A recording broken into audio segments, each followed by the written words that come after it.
Hello everyone, today in this video we will know how to calculate the concrete quantity required for a plinth beam as per the given dimensions over here. So width we are taking 9 inches and height is taking as 12 inches. When converting to feet we will get the 9 inches to 0.75 feet. In that same way height will get into 1 feet.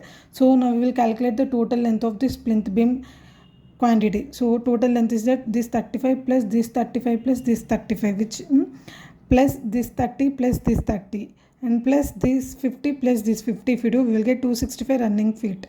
In the same way we will do the volume calculation. So this length into width into height we have to do. So this 265 into 0.75 feet into 1 feet if we do, we will get the volume of this plinth beam concrete.